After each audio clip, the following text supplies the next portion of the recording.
ओम शांति। आज 20/10/1975 के अव्यक्त महावाक्य बाबा ने उच्चारण किए। आज की वाणी एक बहुत ही सुंदर परहेज के ऊपर बाबा ने क्लास ली कि सर्व प्राप्तियों को सहेजने का सहज साधन क्या है।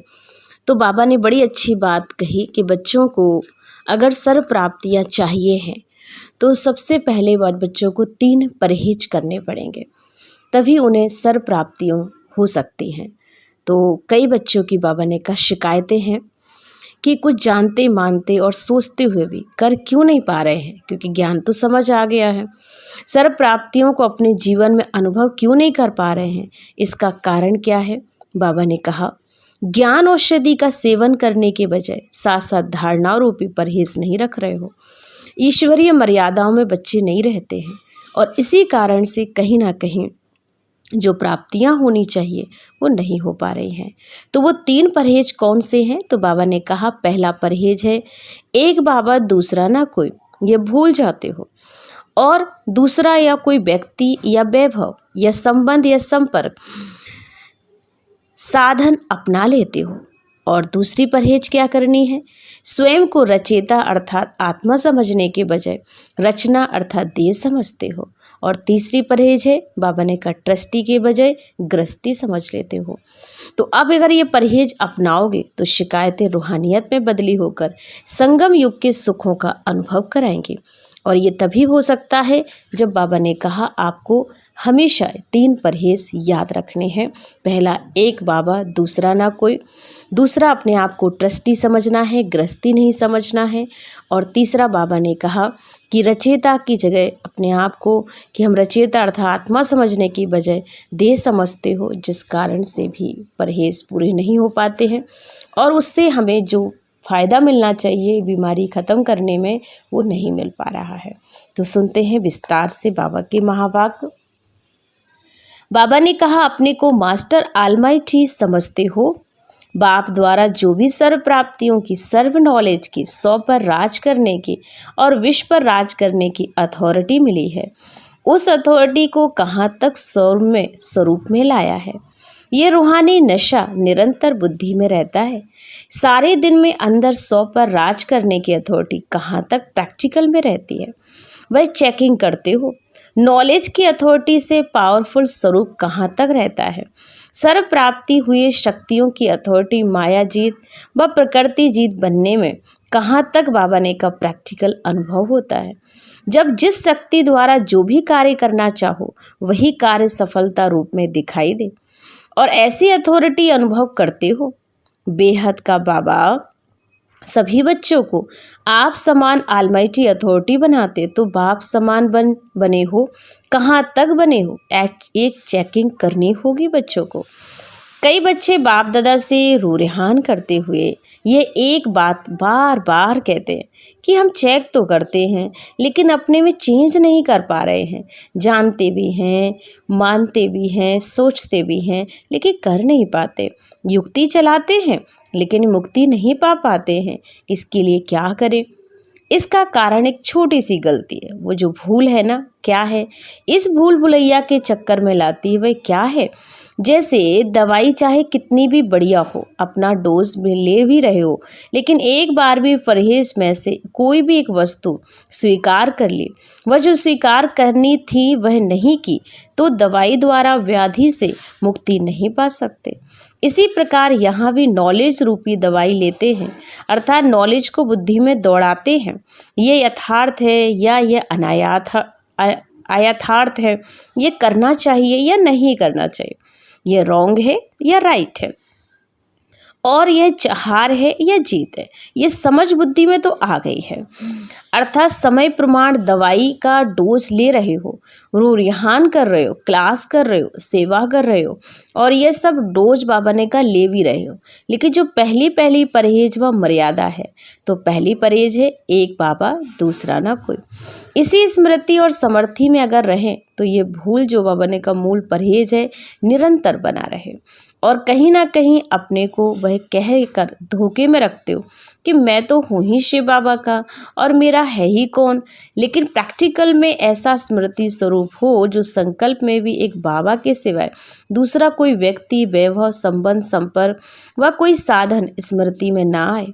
यह है कड़ी अर्थात मुख्य परहेज। और इस परहेज में अलबेले होने के कारण, मनमत के कारण, वातावरण के प्रभाव के कारण या संगदोष के कारण निरंतर नहीं रह सकते। जितना अटेंशन देना चाहिए उतना नहीं देते। अल्पकाल के लिए फुल अटेंशन रखते हैं और फिर धीरे धीरे फुल खत्म हो करके बाबा ने कहा अटेंशन ही रह जाता है। उसके बाद अटेंशन अनेक प्रकार के टेंशन में चला जाता है। परिस्थितियों व परीक्षाओं वश अटेंशन बदलकर टेंशन का रूप हो जाता है। और इसी कारण जैसे स्मृति बदलती जाती है तो समर्थी भी बदलती जाती है। ऑलमाइटी अथॉरिटी के बदले माया के वशीभूत होने के कारण वशीकरण मंत्र काम नहीं करता, अर्थात युक्ति मुक्ति नहीं दिलाती है। और फिर चिल्लाते हैं चाहते भी हैं ना, फिर क्यों नहीं होता। मूल परहेज चाहिए और एक इस बात पर निरंतर अटेंशन चाहिए कि एक बाबा दूसरा ना कोई। दूसरी परहेज क्या करेंगे हम? बाबा ने तो अधिकार दिया ना अपने आप का मालिक बनने का, वह रचेतापन का, लेकिन रचेता बनने के बजाय स्वयं को रचना अर्थात देह समझ लेते। और जब रचेतापन भूलते हो तब तो माया अर्थात देह अभिमान तुम रचेता के ऊपर रचेता बनती है ना, अर्थात अधिकार रखती है। और रचेता पर कोई अधिकार नहीं रख सकता है। विश्व के मालिक के ऊपर कोई मालिक नहीं बन सकता है। माया के आगे रचना बन जाते हो और अधीन बन जाते हो। तो इस मालिकपन के व अधिकारपन की स्मृति स्वरूप रहने की परहेज निरंतर होनी चाहिए। फिर बाबा ने तीसरी परहेज याद दिलाई बच्चों को। बाप द्वारा सबके ट्रस्टी बने हो और इस तन के भी ट्रस्टी हो, मन अर्थात संकल्प के भी ट्रस्टी हो। लौकिक व अलौकिक जो प्रवृत्ति मिली है बाबा ने कहा उसमें भी आप बच्चे ट्रस्टी हो, लेकिन ट्रस्टी के बजाय गृहस्थी बन जाते हो और गृहस्थी की दुर्दशा का मॉडल आप बनाते हो। कौन सा मॉडल बनाते हो? जो सभी तरफ से बाबा ने कहा खींचा रहता है। दूसरी गृहस्थी के गधे के रूप में बाबा ने कहा दिखाया है। अनेक प्रकार के बोझ दिखाए गए हैं, ऐसा मॉडल बनाते हो ना। जब गृहस्थी बन जाते हो तो मेरेपन के अनेक प्रकार के बोझ हो जाते हैं और सबसे रॉयल रूप में बोझ है यह कि मेरी जिम्मेवारी है, इसके तो निभाना ही पड़ेगा। और कोई गृहस्थी हो तो अपनी कई कर्मेंद्रियों के वश हो, अनेक रस में समय गंवाने की गृहस्थी तो बहुत है। आज कल तो रस वश माया समय गवाया, कल जीव रस वश समय गवाया। ऐसे गृहस्थी में फंसने के कारण ट्रस्टीपन भूल जाते हो। यह तन भी मेरा नहीं है, तन का भी ट्रस्टी हूँ। तो ट्रस्टी मालिक के बिगर किसी भी वस्तु को अपने प्रति यूज नहीं कर सकते। तो कर्मेंद्रियों के रस में मस्त हो जाना इसको भी गृहस्थी ही कहेंगे, ना कि ट्रस्टी। क्योंकि श्रेष्ठ से श्रेष्ठ मालिक जिसके आप ट्रस्टी हो, उनकी श्रीमत एक रस में सदा एक रस स्थिति में रहने की हो। इन कर्मेंद्रियों द्वारा एक का ही बाबा ने का रस लेना है, तो फिर अनेक रस कर्मेंद्रियों द्वारा भिन्न भिन्न रस क्यों लेते हो? तो लौकिक अलौकिक प्रवृत्ति में गृहस्थी बन जाते हो। इसलिए अनेक प्रकार के बोझ जिसके लिए बाप डायरेक्शन देते हैं कि सब मेरे को दे दो, और वह बोझ कारक को ही बाबा ने कहा अपने ऊपर उठाया। बोझ धारण करते हुए उड़ना चाहते हो लेकिन कर नहीं पाते हो, तो इस परहेज की कमी के कारण युक्ति चलाते हो लेकिन मुक्ति नहीं पाते हो। तो बाप दादा ने कहा अब ऐसे बच्चों को पर बाबा को भी तरस आता है।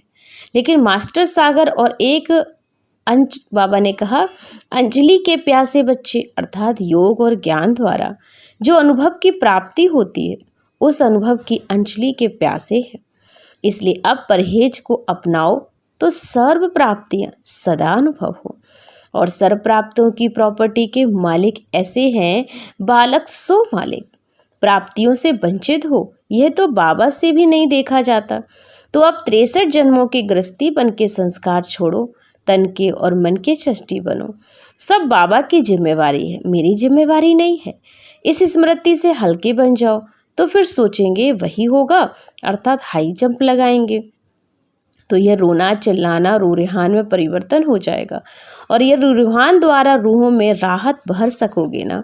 नहीं तो बाबा ने कभी अपनी शिकायतें तो कभी परिस्थितियों की शिकायतें, इसमें ही रूहान का समय समाप्त कर देते हो। तो अब शिकायतों की रूहानियत में बदली करो, तब संगम युग के सुखों का अनुभव कर सकेंगे। समझा? ऐसे सभी बच्चों को जो बाबा की श्रीमत पे चलते हैं, उन सभी आज्ञाकारी वफादार बाबा ने का फरमान बरदार बच्चों को बाप दादा की ओर से याद प्यार नमस्ते शुक्रिया। तो बाबा ने आज हमें अटेंशन दिला दिया कि हमें बाबा से शिकायतें नहीं करनी है कि ऐसा क्यों हो रहा है, वैसा क्यों हो रहा है। बस हमें भगवान की श्रीमत पर चलते रहना है और 3 परहेज पक्की कर लेनी है। पहला, एक बाबा दूसरा ना कोई, और दूसरा अपना रचेता। बाबा ने कहा स्वयं बनना है, माया को रचेता नहीं बनाना। अगर आप माया की रचना बन जाएंगे तो वो आपको अपने हिसाब से चलाएंगे, तो इस पर भी अटेंशन रखना है। दूसरा, अपने आप को हमेशा ही ट्रस्टी समझना है, गृहस्थी नहीं। ओम शांति, ओम शांति।